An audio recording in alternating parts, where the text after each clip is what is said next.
This is not a super big movement. Make sure you really feel your abs during the entire exercise.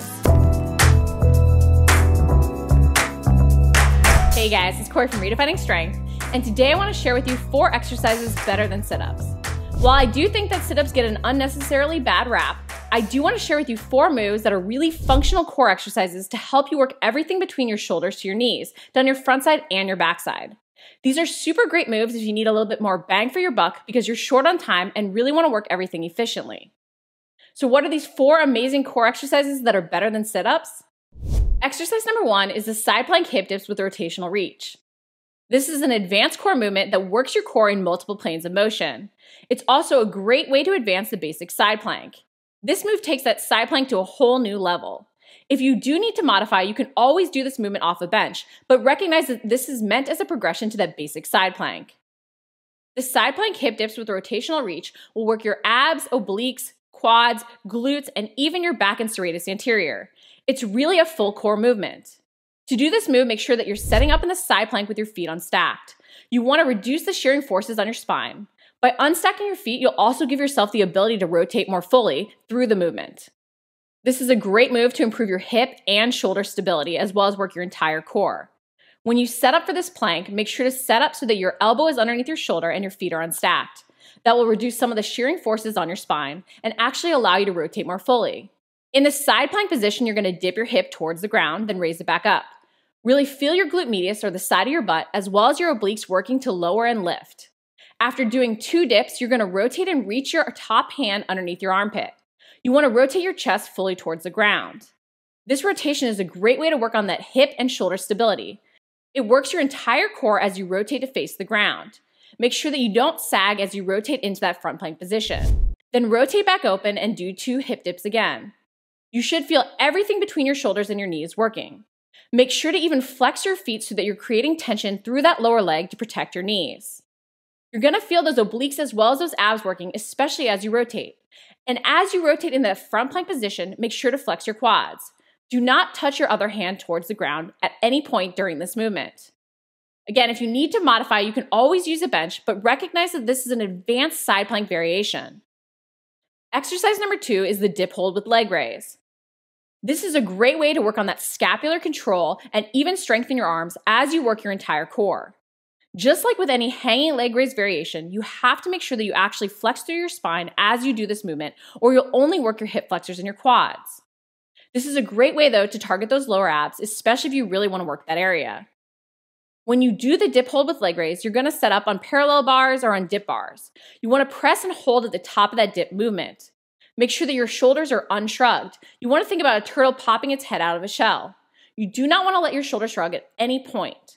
You're going to feel your triceps working as you press down through the bars to really create that tension. Think about drawing your shoulder blades down and back as you hold. You will flex your spine as you raise your legs in front of you, but you don't want to shrug even though you're flexing through your spine. Lift your legs up to parallel and then lower them back down. To modify the movement, you can do a bent knee tuck as well. If you're really struggling to hold yourself at the top of the dip and you're finding that your shoulders are shrugging, you can perform a variation of this off a bench. When you're holding on the bench, make sure to unshrug your shoulders and really think wide chest. You want to then lift one leg at a time and flex through your spine to use your abs to lift each leg. If you don't flex through your spine with any of these variations, you're not going to get the full core benefit. Exercise number 3 is the Dolphin Plank. Our abs power spinal flexion, so we don't want to completely eliminate moves that include spinal flexion. So while it's great to do moves like planks to work on our core stability, we do want to include movements that actually flex and extend our spine. This plank includes spinal flexion and spinal extension. It will help you learn how to use your abs to control that spinal extension and decelerate that movement. When you do the Dolphin Plank, you're going to set up for that basic plank.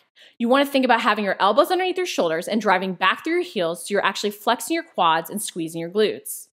When I say driving back through your heels, I mean that you're actually going to push off the ball of your feet to drive your heels back behind your toes. This will help create tension all the way up your legs.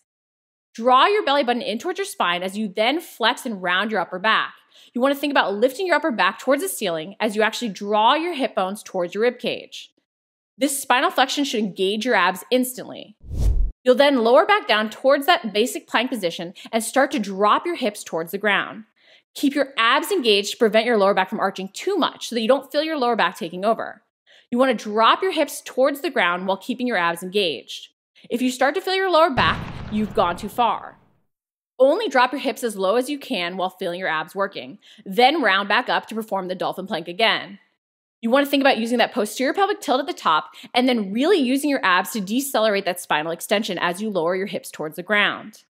This is not a super big movement. Make sure you really feel your abs during the entire exercise.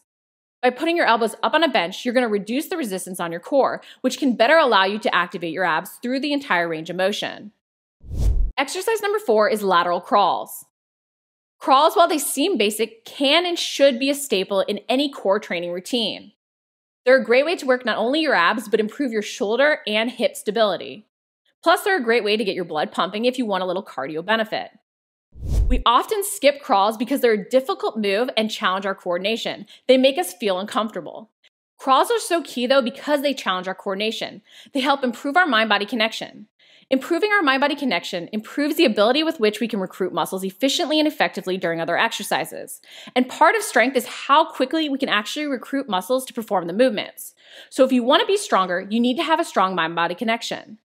I love the lateral crawl because it not only moves us in a different plane of motion than we usually challenge our core in, but it's also a great way to work that contralateral movement pattern. So we're going to work our opposite arm and leg together. When you set up for the crawl, your hands should be underneath your shoulders and your knees should be underneath your hips. You want to think about your knees hovering an inch or two off the ground when your feet are flexed. You want to engage your abs so your back is flat. Try and keep your hips as still as possible as you move to the side.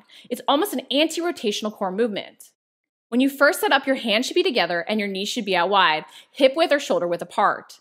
You're then going to step one hand in the opposite knee towards the side. So if you're moving to the right, you're going to step your right hand out wide and your left knee in towards your right knee. You want to think about moving a few steps to one side and then going back the other direction. When your feet are wide, your hands should be together. That way the opposite hand and leg are always working together.